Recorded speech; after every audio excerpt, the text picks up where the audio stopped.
প্রকৃত মা তো সেই যে তার মেয়েকে, যে তার ছেলেকে পর্দায় রাখবে, সালাতের জন্য আদেশ করবে, আজানের পরে সালাতের জন্য বাধ্য করবে। প্রকৃত মা তো সেই যে তার ছেলে মেয়েকে সঠিক শিক্ষা দিবে। প্রকৃত বাবা তো সেই যে তার সন্তানকে সঠিক শিক্ষা দিবে। আল্লাহ সুবহানাহু ওয়া তাআলা বলছেন, তুমি নিজে জাহান্নামের আগুন থেকে বাঁচো, পরিবারকে জাহান্নামের আগুন থেকে বাঁচাও। তার মানে আপনি নিজে ইসলাম মানবেন, তারপরে সেই ইসলামের বিধান পরিবারের উপরে প্রয়োগ করবেন। আপনার ছেলে মেয়েকে শিক্ষা দিবেন কোরআন এবং সহিহ হাদিসের শিক্ষা, তাওহীদের শিক্ষা। লোকমান হাকিম তার সন্তানকে বলছেন, ইয়া বুনাইয়া লা তুশরিক বিল্লাহ, হে আমার আদরের সন্তান, হে আমার আদরের ছেলে, তুমি আল্লাহর সাথে শিরক করো না। ইন্নাশ শিরকা লা যুলমুন আযীম, নিশ্চয় শিরক সবচেয়ে বড় পাপ। লোকমান হাকিম তার ছেলেকে এই যে দেখেন দ্বীনের জ্ঞান শিক্ষা দিচ্ছেন। শিরক সবচেয়ে বড় পাপ। কবরে ফুল দিলে, কবরে আগরবাতি মোমবাতি দিলে, কবরে ছামেনা টাঙালে, কবরে সেজদা করলে, কবরের কাছে কিছু প্রার্থনা করলে, কবরবাসীর কাছে গিয়ে কিছু কামনা করলে, কবরবাসীকে কল্যাণকর কিছু মনে করলে শিরক হয়। মাজারে খানকায় সেজদা দিলে শিরক হয়। মাজারে মৃত পীর, কবরে পীর সাহেব জীবিত আছে, কবর থেকেই পীর সাহেব মানুষের ভালো মন্দ করতে পারে, পীর সাহেব সুপারিশ করে জান্নাত দিতে পারে। পীর সাহেবের দরগায় গরু খাসি মানত করলে পীর সাহেব খুশি হয়। এই আকীদা এগুলি শিরক, এগুলি বড় বড় শিরক। আপনার ছেলেকে বলেন, আব্বু তুমি শিরক করো না। কবর পূজা শিরক, মাজার পূজা শিরক, খানকা পূজা শিরক, পীর পূজা শিরক। গোটা এই পৃথিবীতে শয়তান শিরকের মাধ্যমে মানুষের ঈমানকে নষ্ট করে দিচ্ছে। লোকমান হাকিম তার ছেলেকে প্রথমেই তাওহীদের শিক্ষা দিলেন, তুমি শিরক করো না। তোমার কল্যাণদাতা, তোমার অকল্যাণদাতা, তোমার রেজেক দাতা, তোমার আইনদাতা, তোমার বিধানদাতা, তোমাকে ক্ষমাকারী একমাত্র আল্লাহ, পৃথিবীর কোনো দ্বিতীয় সত্তা নয়। তুমি আল্লাহর সাথে শিরক করো না, এটা প্রথম শিক্ষা। দ্বিতীয় বলছেন, আব্বু তুমি ভালো কাজ করো আর সঠিক কাজ করো, আল্লাহ তোমার সব কিছু দেখছেন। তুমি সাত আকাশের ওপরে হোক, সাত জমিনের নিচে হোক, আসমান জমিনের উপর নিচে, সমুদ্রের নিচে, গোপনে প্রকাশ্যে, সব কিছু আল্লাহর কাছে প্রকাশ্য। কাজেই অনুপরিমাণ ভালো কাজ করলে আল্লাহর নিকটে জবাব দিতে হবে, অনুপরিমাণ খারাপ কাজ করলেও আল্লাহ তোমাকে বিচার মাঠে ধরবেন। এরপরে ছেলেকে উপদেশ দিচ্ছে, ইয়া বুনাইয়া আকিমিস সালাহ, সালাত কায়েম করো। হে আমার আদরের সন্তান, তুমি সালাত কায়েম করো। এরপরে বলছেন, ওয়ামুর বিল মারুফ ওয়ানহা আনিল মুনকার, ভালো কাজের আদেশ দাও, মন্দ কাজের নিষেধ করো। ওয়াসবির আলা মা সাবাক, ধৈর্য ধারণ করো। জাতির সামনে যখন ভালো কাজের আদেশ করবে, মন্দ কাজের নিষেধ করবে, তখন জাতি তোমাকে বাধা দিবে, পরিবার তোমাকে বাধা দিবে, সমাজের এক শ্রেণীর ভ্রান্ত নেতারা তোমাকে বাধা দিবে, সমাজের এক শ্রেণীর এই কাঠমোল্লারা তোমাকে বাধা দিবে, সমাজের রাষ্ট্রীয় প্রশাসন থেকেও বাধা আসবে। চার শ্রেণী তোমাকে বাধা দিবে। যখন সঠিক বস্তু, সঠিক দাওয়াতটা তুমি জাতির সামনে দিবে, চারটি জায়গা থেকে তুমি বাধাগ্রস্ত হবে।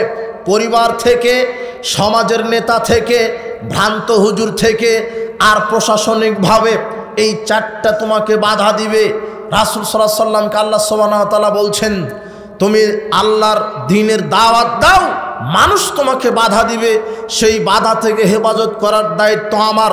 লোকমান হাকিম একই দাওয়াত দিলেন তার ছেলেকে, তুমি যখন আল্লাহ রাস্তায় মানুষকে ভালো কাজের আদেশ দিবে, মন্দ কাজের নিষেধ দিবে, তখন তোমাকে মানুষ বাধা দিবে, তখন তুমি ধৈর্য ধারণ করো।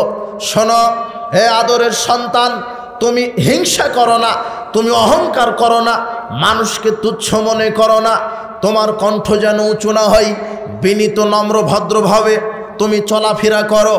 পিতার নিকট থেকে পিতা তার সন্তানকে এইভাবে উপদেশ দিচ্ছে, মানুষের সাথে কথা বলবে কণ্ঠ নিচু করে, সুন্দর স্বভাব চরিত্রের মাধ্যমে। আল্লাহ সুবহানাহু ওয়া তাআলা বলছেন, ছেলে মেয়েকে তুমি নিজে জাহান্নাম থেকে বাঁচো, পরিবারকে জাহান্নাম থেকে বাঁচাও। মানে লোকমান হাকিম তার সন্তানকে যেই শিক্ষা দিলেন, আপনি একজন অভিজ্ঞ আদর্শবান পিতা হিসেবে আপনার ছেলে মেয়েকে ওই শিক্ষাই দিতে হবে। আপনার ছেলে মেয়ে আজকে মোবাইল ফাংশন জানে, আপনার ছেলে মেয়ে আজকে কম্পিউটার শিক্ষা জানে, আপনার ছেলে মেয়ে আজকে মোবাইল জানে, কম্পিউটার জানে, মোটরসাইকেল চালাতে জানে, ফিজিক্স জানে, কেমিস্ট্রি জানে, ইংরেজি জানে, বায়োলজি জানে, সোশ্যাল ওয়ার্ক সোশ্যাল সায়েন্স জানে, আকাশতত্ত্ব জানে, জমিন তত্ত্ব জানে।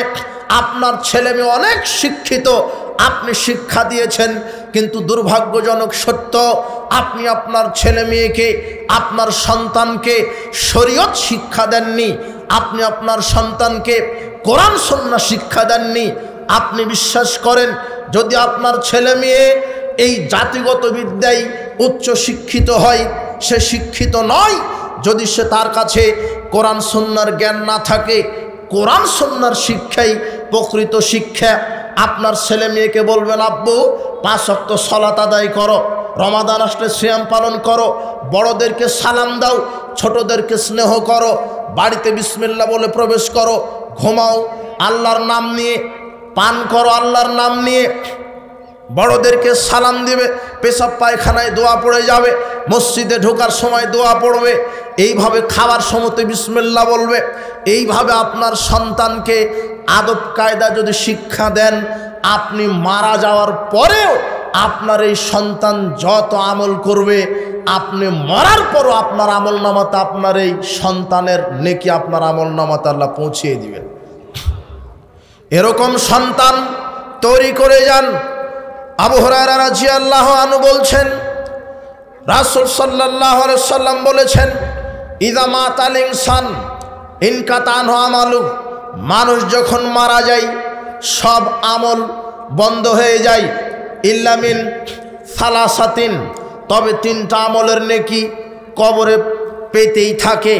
ইল্লা মিন সাদাকাতিন জারিয়া, সাদগায়ে জারিয়া, মসজিদ মাদ্রাসা করেছেন, এতিমখানা, ব্রিজ, কালভার্ট নির্মাণ করেছেন, এগুলির নেকি আপনি কবরে শুয়ে শুয়ে পেতে থাকবেন। আও ইলমিন ইউনতাফাউ বিহি, ওই বিদ্যা, যেই বিদ্যা আপনি প্রচার করেছেন, নিজে অর্জন করেছেন, প্রচার করেছেন, আপনার ওই বিদ্যা যত মানুষ কাজে লাগাবে, সব মানুষের যত নেকি, আপনার একাই তত নেকি হবে। আওয়ালাদিন সালেহ ইয়াদউ লাহু, সৎ সন্তান, যেই সন্তান আপনার জন্য দোয়া করবে, সৎ সন্তান পৃথিবীতে রেখে যান। আপনার ছেলেকে উচ্চ শিক্ষা দিয়েন না, আমি উচ্চ শিক্ষা দিতে নিষেধ করিনি, দেন, তবে আপনার ছেলে মেয়েকে সুশিক্ষা দেন, যেই শিক্ষা আপনার পরকালের জন্য জান্নাতের কারণ হতে পারে। দেখেন রাসূল সাল্লাল্লাহু আলাইহি সাল্লাম বলছেন, আবু সাঈদ খুদরি রাদিয়াল্লাহু আনহু বলছেন, রাসূল সাল্লাল্লাহু আলাইহি সাল্লাম বলেছেন, মান আলা সালাসা বানাতিন, যে পিতা তার 3টা কন্যা সন্তানকে লালিত পালিত করবে, ফাদ্দাবাহুন্না, সুন্দর শিষ্টাচার শিক্ষা দিবে, ওয়াজাওয়াজাহুন্না, সৎ সন্তানের সাথে বিবাহের ব্যবস্থা করে দিবে, ওয়াহসানা ইলাইহিন্না, সুন্দর শিষ্টাচার দেখাবে, ফালাহুল জান্নাহ, সেই পিতার উপরে আল্লাহ জান্নাতকে ওয়াজিব করে দিবেন। রাসূল সাল্লাল্লাহু আলাইহি সাল্লাম বলছেন, যার 3টা কন্যা সন্তান আছে, 1 সুন্দর শিষ্টাচার শিক্ষা দিবে, 2